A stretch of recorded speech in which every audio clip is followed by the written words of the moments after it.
Hello dear students, BSc third year में inorganic chemistry में आज हम ऑर्गेनोमेटेलिक केमिस्ट्री के बारे में स्टडी करेंगे। ऑर्गेनोमेटेलिक केमिस्ट्री या ऑर्गेनोमेटेलिक कंपाउंड्स का स्टडी ये आपके केमिस्ट्री फर्स्ट का थर्ड यूनिट का फर्स्ट पोर्शन है। ये ऑर्गेनोमेटेलिक कंपाउंड्स क्या हैं? इससे पहले हमने पढ़ा कोऑर्डिनेशन कंपाउंड्स के बारे में, उनके मैग्नेटिक प्रॉपर्टीज, उनके इलेक्ट्रॉनिक स्पेक्ट्रा, कुछ उन्हीं की तरह के भिन्न प्रॉपर्टी वाले कंपाउंड हैं, वो ऑर्गेनोमेटेलिक कंपाउंड्स, इनके बारे में हमें स्टडी करेंगे। सबसे पहले ऑर्गेनोमेटेलिक कंपाउंड को डी ग्लोसिकॉर्ट के द्वारा बनाया गया था, लेकिन उस समय उनको वो आइडेंटिफाई नहीं कर पाए थे कि वो किस प्रकार का कंपाउंड है, उसका वो प्रॉपर नाम नहीं दे पाए थे। उस कंपाउंड को 1848 में रॉबर्ट बुनसन ने आइडेंटिफाई किया, उसका नामकरण किया tetra methyl di arsenic compound के रूप में। उसके बाद 1849 में एडवर्ड फ्रैंकलैंड ने इस प्रकार के जो कंपाउंड है उनका एक सिस्टेमेटिक वे में स्टडी किया। ये एडवर्ड फ्रैंकलैंड बुनसेन के एक स्टूडेंट थे और उनके जो रिसर्च वर्क है उसी को ये आगे लेते हुए सर्वप्रथम जिंक का ऑर्गेनोमेटेलिक कंपाउंड बनाया और उसके बाद में mercury, tin, lead, cadmium, aluminium, mercury इत्यादि जो एलिमेंट्स हैं उनके भी ऑर्गेनोमेटेलिक कंपाउंड्स का निर्माण किया। इस प्रकार लगातार इन कंपाउंड्स के स्टडी जारी रही। फिर 1890s में निकल के जो कार्बोनिल कंपाउंड है उनके बारे में डिस्कवरी हुआ और प्रॉपर्टीज़ के अकॉर्डिंग वो भी इसी ग्रुप में रखे गए। और गिरनियर रिएजेंट, इसके बारे में आप बहुत ज़्यादा जानते हैं। 1899 में गिरनियर जो रिएक्शन है उसके बारे में बताया गया। ये जो गिरनियर रिएजेंट है ये भी ऑर्गेनोमेटेलिक कंपाउंड है। तो आप थोड़ा बहुत आपको ये अनुमान हो गया होगा कि ऑर्गेनोमेटेलिक कंपाउंड कौन से कंपाउंड है। ऑर्गेनोमेटेलिक कंपाउंड्स के लिए या उनके स्टडी या उस फील्ड में योगदान के लिए 1912 में नोबेल प्राइज़ दिया गया विक्टर गिरनार्ड को और पॉल सैबेटे को।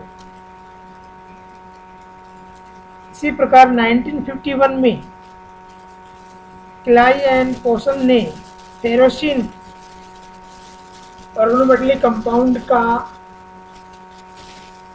को आइडेंटिफाई किया। ये जो डिस्कवरी है फेरोसिन की, ये एक्सीडेंटल डिस्कवरी है। वो किसी दूसरे प्रोसेस का स्टडी कर रहे थे, जैसे आयरन के जो पाइप है उस पाइप में से ये जो ऑर्गेनिक कार्बनिक ग्रुप है उनकी गैसेस को पास आउट कर रहे थे और उसकी जो इंटरनल लेयर है वहाँ पर कुछ येलो, लाइट येलो इस कलर का कुछ फॉर्म टाइप जमा हुआ। उसको जब उन्होंने स्टडी किया तो वो फेरोसिन था। ये फेरोसिन का जो डिस्कवरी है वो एक एक्सीडेंटल डिस्कवरी है। इसी प्रकार 1963 में जिगलर नाटा कैटलिस्ट के लिए नोबेल प्राइज प्राप्त किया। और 1973 में G Wilkinson and E O Fischer को सैंडविच कंपाउंड के लिए नोबेल प्राइज मिला। तो ये sandwich compound, ferrocene, Grignard reagent और कार्बोनिल कंपाउंड्स, ये सब ऑर्गेनोमेटेलिक कंपाउंड्स। इन ऑर्गेनोमेटेलिक कंपाउंड्स का इम्पोर्टेंस इनऑर्गेनिक केमिस्ट्री और ऑर्गेनिक केमिस्ट्री दोनों में ही है। आप कुछ जगह इनका स्टडी इनऑर्गेनिक केमिस्ट्री में करेंगे और कुछ जगह इनका स्टडी ऑर्गेनिक केमिस्ट्री में भी करते हैं। ये ऑर्गेनोमेटेलिक कंपाउंड्स हैं क्या? ऑर्गेनोमेटेलिक कंपाउंड्स में जब आप इस वर्ड को देखेंगे तो इसमें दो मुख्य टर्म हैं, एक ऑर्गेनो और मेटालिक। ऑर्गेनो यूज हुआ है ऑर्गेनिक ग्रुप के लिए और मेटालिक यूज हुआ है मेटल्स के लिए या इलेक्ट्रोपॉजिटिव जो एलिमेंट्स हैं उनके लिए। यहाँ जो मेटालिक जो वर्ड है वो केवल मेटल के लिए नहीं है, कार्बन की तुलना में जो इलेक्ट्रोपॉजिटिव एलिमेंट्स हैं उनके लिए भी ये यूज किया। इनको हम मेटल ऑर्गेनिल्स या मेटलिक्स भी कहते हैं। इन कंपाउंड्स में मेटल या जो इलेक्ट्रोपॉजिटिव ग्रुप है वो डायरेक्टली ऑर्गेनिक कंपाउंड के कार्बन के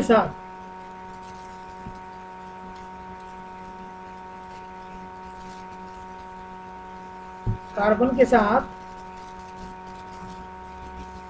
डायरेक्ट बॉन्डिंग करता है। ये इस प्रकार से ये बॉन्डिंग है इलेक्ट्रोपॉजिटिव ग्रुप और कार्बनिक समूह के जो कार्बन है जो कि इलेक्ट्रोनेगेटिव ग्रुप के रूप में यहाँ या इलेक्ट्रोनेगेटिव सेंट्रिक ग्रुप में यहाँ काम करेगा, उसके साथ डायरेक्ट बॉन्डिंग है। तो हम ये कह सकते हैं कि जिन कंपाउंड में मेटल या इलेक्ट्रोपॉजिटिव पार्ट कार्बनिक ग्रुप के कार्बन के साथ डायरेक्ट बॉन्डिंग में होता है उन कंपाउंड्स को हम ऑर्गेनोमेटेलिक कंपाउंड्स कहेंगे। यहाँ पर एम जो ट्रेडिशनल मेटल्स हैं, लेंथेनाइड्स हैं, एक्टिनाइड्स हैं, उनके अलावा सेमी मेटल्स भी होते हैं जैसे बोरॉन, सिलिकॉन, आर्सेनिक, सिलेनियम इत्यादि भी होते हैं। ये जो ऑर्गेनोमेटेलिक कंपाउंड्स हैं, इन ऑर्गेनोमेटेलिक कंपाउंड्स में स्पेसिफिक प्रॉपर्टी होती है और जो लास्ट डिसीजन है वो इन प्रॉपर्टीज़ के अकॉर्डिंग ही होता है। अगर हम देखें मेटल कार्बोनिल्स की अगर हम बात करते हैं तो मेटल कार्बोनिल्स में जो CO ग्रुप है वो हाइड्रोकार्बन या हाइड्रोकार्बन व्युत्पन्न नहीं है, लेकिन फिर भी हम उसको मेटल कार्बोनिल्स इसमें ऑर्गेनोमेटेलिक कंपाउंड्स में कंसिडर करते हैं क्योंकि उनका प्रॉपर्टीज दूसरे ऑर्गेनोमेटेलिक कंपाउंड्स के जैसा ही है। तो प्रॉपर्टीज के आधार पर इनका लास्ट डिसीजन किया जाता है कि कंपाउंड ऑर्गेनोमेटेलिक कंपाउंड से है या नहीं है। अब हम ऑर्गेनोमेटेलिक कंपाउंड्स के नॉमेनक्लेचर के बारे में बात करते हैं। तो कुछ एग्जांपल्स जैसे आप लोगों ने इमेजिन कर लिए होंगे, जैसे RMGX, गिरनिया रिएजेंट, फेरोसिन या सैंडविच कंपाउंड।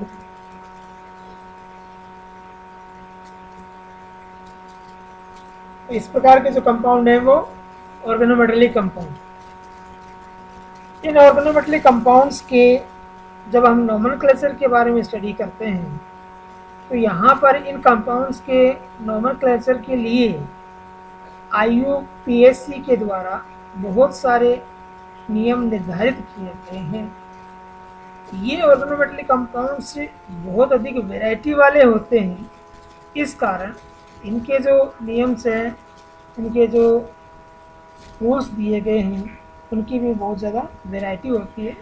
तो यहाँ हम उन नियमों को समराइज करके एक जनरल फॉर्म में रिप्रेजेंट कर रहे हैं। इसके अकॉर्डिंग जैसे मैंने 3 पॉइंट यहाँ पर बनाए हैं। तो फर्स्ट, सबसे पहले हम जब ऑर्गेनोमेटलिक कंपाउंड का नाम लिखेंगे तो सबसे पहले हम उस ऑर्गेनोमेटलिक कंपाउंड में जो ऑर्गेनिक ग्रुप हैं, और अगर हाइड्रोजन है, ऑर्गेनिक ग्रुप और हाइड्रोजन है, तो सबसे पहले उनका नाम लिखेंगे और उनका नाम अल्फाबेटिकल ऑर्डर में लिखा जाता है। ऑर्गेनिक ग्रुप और हाइड्रोजन जो हाइड्राइडो के रूप में लिखा जाता है, उनका नाम अल्फाबेटिकल ऑर्डर में लिखा जाता है। अगर किसी ऑर्गेनिक ग्रुप की संख्या 1 से अधिक है तो उसकी संख्या को उसके नाम से पहले प्रीफिक्स के रूप में लिखा जाता है। सबसे पहले हम ऑर्गेनोमेटलिक कंपाउंड के ऑर्गेनिक पार्ट या जो हाइड्रोजन है उसका नाम लिखेंगे उसकी संख्या के साथ। उसके बाद जो सेकेंड नेम है वो मेटल का, जिस मेटल के साथ ऑर्गेनिक ग्रुप जुड़ा हुआ है उस मेटल का नाम लिखेंगे। जब मेटल का नाम हम लिखते हैं तो उस मेटल के नाम के साथ या उसके लैटिन नाम के साथ सफिक्स के रूप में 8 ATE और कोष्टक में उसकी ऑक्सीडेशन स्टेट भी दर्शाई जाती है यदि वो ऑर्गेनोमेटलिक कंपाउंड नेगेटिव आयन के रूप में हो, और यदि वो ऑर्गेनोमेटलिक कंपाउंड पॉजिटिव आयन के रूप में हो तो मेटल के नाम के साथ सफिक्स के रूप में 8 ना लगाकर केवल ऑक्सीकरण अवस्था को रिप्रेजेंट किया जाता है। लास्ट में अगर ऑर्गेनोमेटलिक कंपाउंड में कोई इनऑर्गेनिक ग्रुप भी है तो मेटल के नाम को पूरा लिखने के बाद, दैट मीन्स उसकी ऑक्सीडेशन स्टेट लिखने के बाद स्पेस छोड़ेंगे और इस स्पेस छोड़ने के बाद में उस इनऑर्गेनिक ग्रुप का नाम लिखिए। तो इस प्रकार अगर ऑर्गेनोमेटलिक कंपाउंड में ऑर्गेनिक ग्रुप के अलावा इनऑर्गेनिक ग्रुप भी है, ज़रूरी नहीं कि हर ऑर्गेनोमेटलिक कंपाउंड में इनऑर्गेनिक ग्रुप भी हो, लेकिन यदि है तो उस ऑर्गेनोमेटलिक कंपाउंड का नाम 2 शब्दों में आएगा। पहला जो शब्द है, पहला जो पार्ट है वो होगा ऑर्गेनिक ग्रुप और मेटल के लिए, और सेकेंड पार्ट होगा इनऑर्गेनिक ग्रुप के लिए। यहाँ हम कुछ एग्जाम्पल ले लेते हैं। जैसे पहला एग्जाम्पल हम ले रहे हैं C6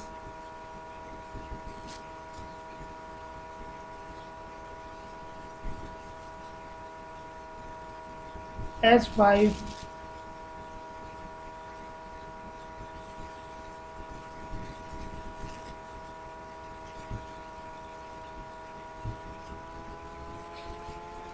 और ट्वाइस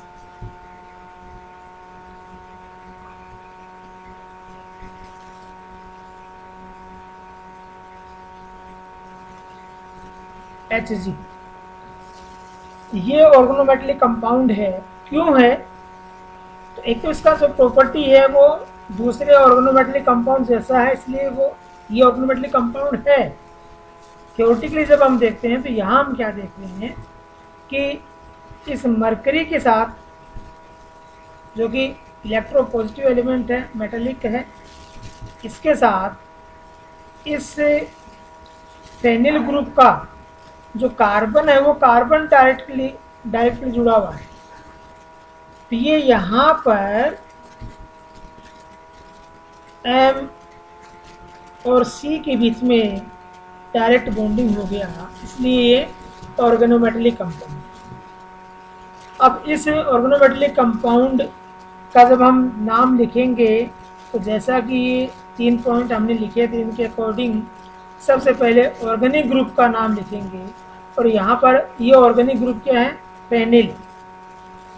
फेनिल की संख्या कितनी है? 2, तो हम क्या लिखेंगे? डाइफेनिल। तो यहाँ हाइड्रोजन है नहीं, एक ही प्रकार का ग्रुप है, इसलिए हमने यहाँ पर क्या लिख दिया? डाइफेनिल। उसके बाद सेकेंड नंबर पर हम मेटल का नाम लिखते हैं, तो मेटल का नाम हमने लिख दिया क्या? मरकरी। अब ना ये पॉजिटिव आयन के रूप में है ना ये नेगेटिव आयन के रूप में है, सिंपल हमने क्या लिख दिया? मरकरी। ये यहाँ इसका नाम कंप्लीट हो गया। इसका नाम क्या होगा? Diphenyl mercury. इसी प्रकार हम दूसरा कोई एग्जाम्पल लें।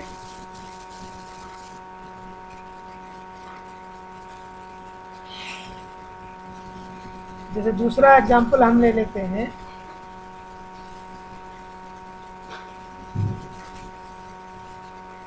CH3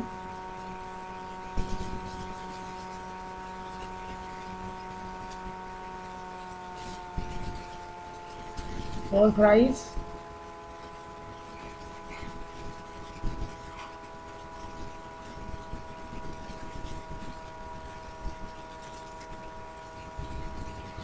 PB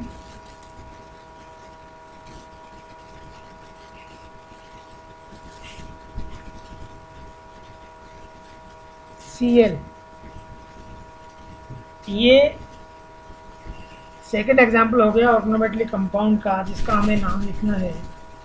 तो यहाँ हम सबसे पहले क्या देखेंगे कि यहाँ पर ऑर्गेनिक ग्रुप कौन कौन से हैं। तो एक ही प्रकार का ऑर्गेनिक ग्रुप है, मेथिल ग्रुप। फिर इसमें मेटल क्या है? लेड। और फिर इसमें एक इनऑर्गेनिक ग्रुप भी है, क्लोराइड आयन। तो सबसे पहले हम ऑर्गेनिक ग्रुप का नाम लिखेंगे, और ऑर्गेनिक ग्रुप का नाम लिखने से पहले उसकी संख्या को इंडिकेट करेंगे।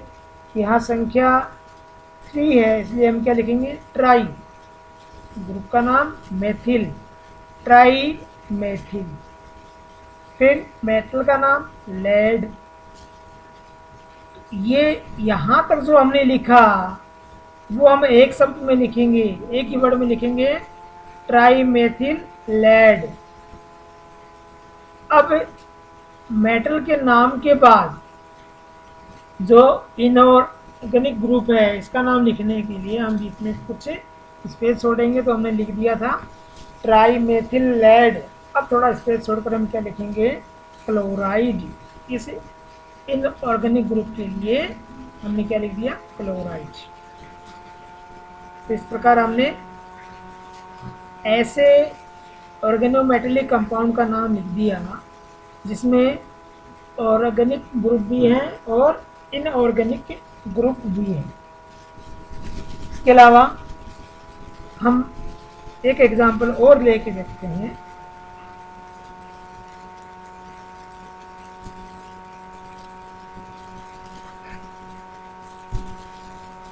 CH3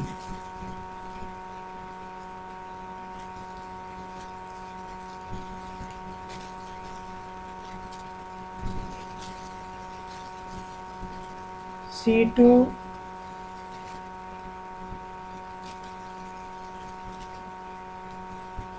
H5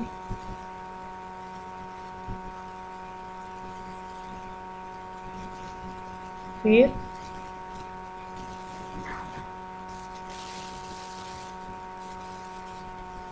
SB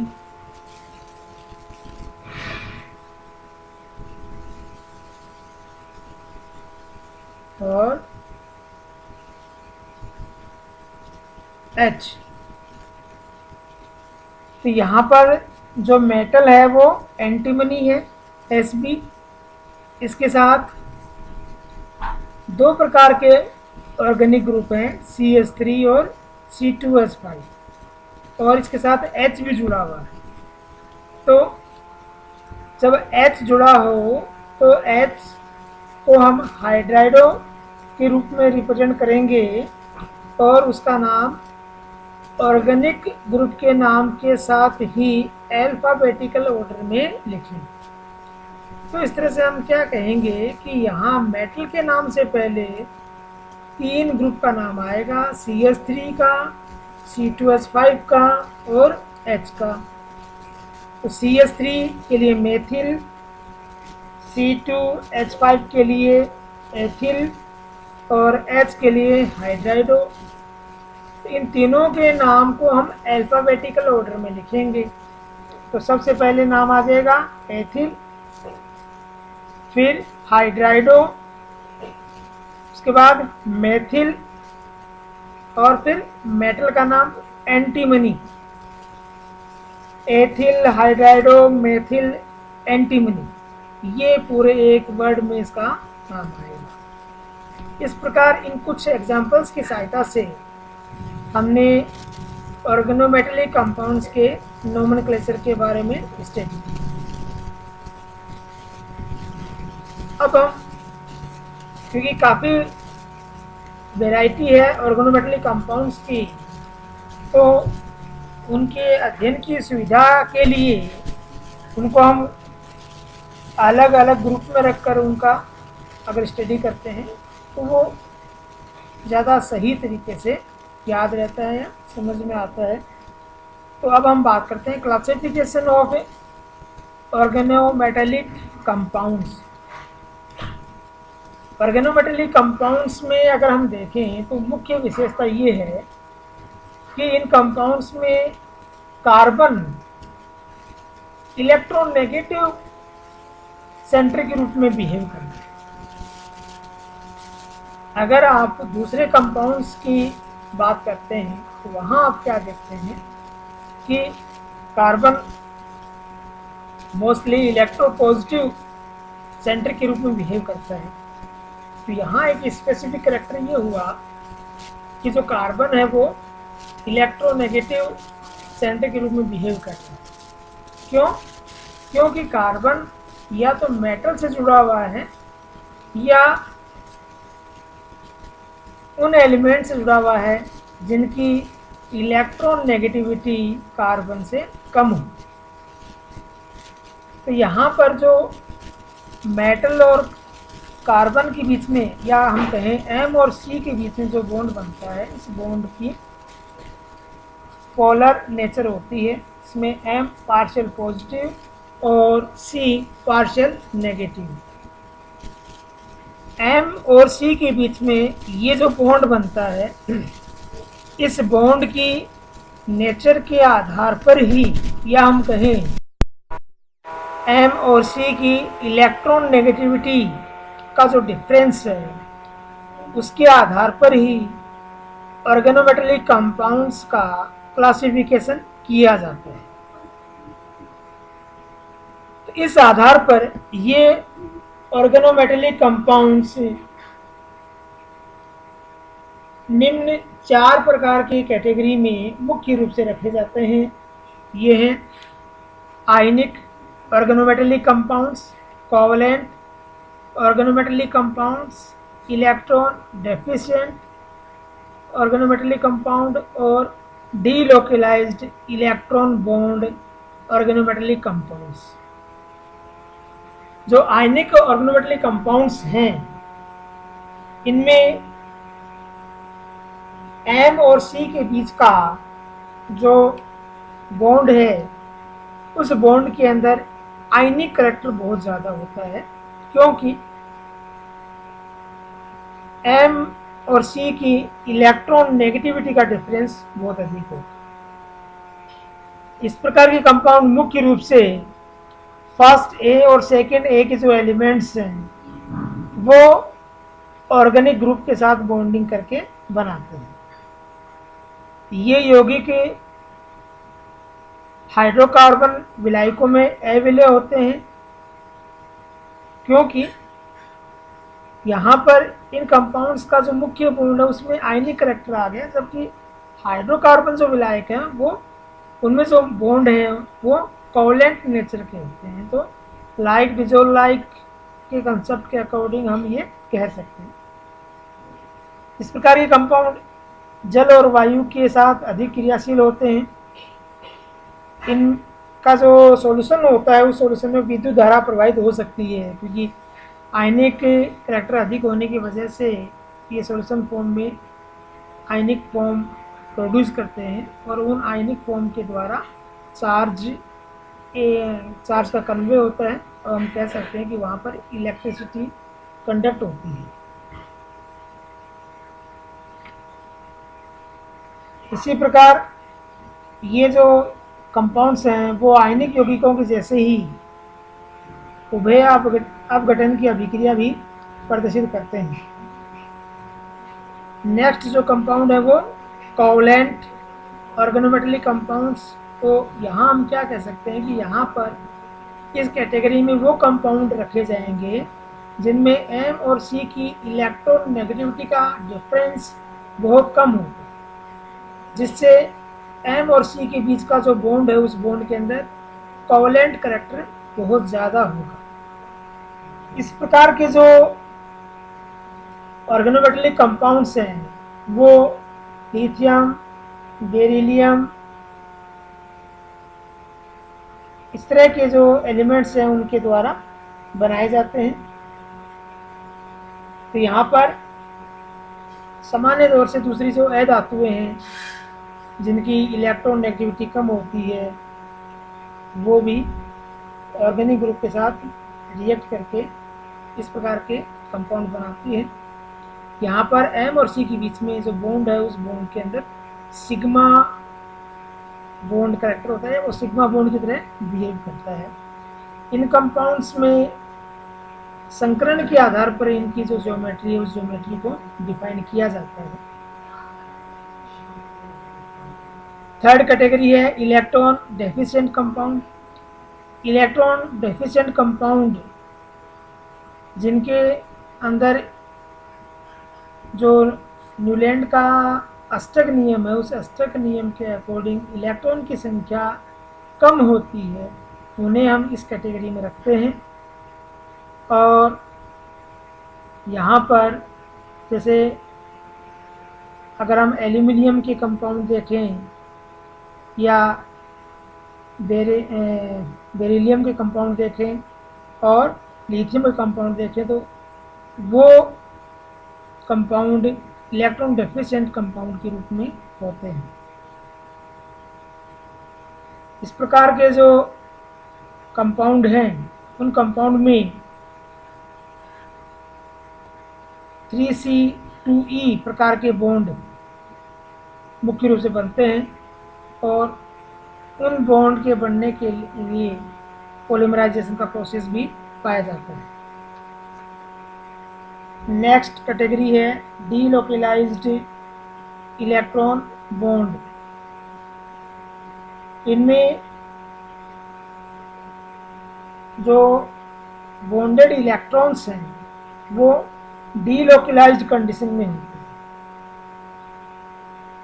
delocalised condition में होने के कारण यहाँ पर हम कहते हैं कि ये जो कंपाउंड हैं वो नॉन क्लासिकल कंपाउंड होते हैं। इनमें मेटल एम के साथ जो ऑर्गेनिक ग्रुप होता है वो सामान्यतः जो एरोमेटिक ग्रुप हैं या उस तरह के जो ग्रुप हैं वो ऑर्गेनिक ग्रुप के रूप में बिहेव करते हैं। इस प्रकार से मुख्य रूप से हमने जनरल क्लासिफिकेशन देखा ऑर्गेनोमेटेलिक कंपाउंड्स के बारे में। तो उसके अंतर्गत आज इतना ही। Okay, thank you.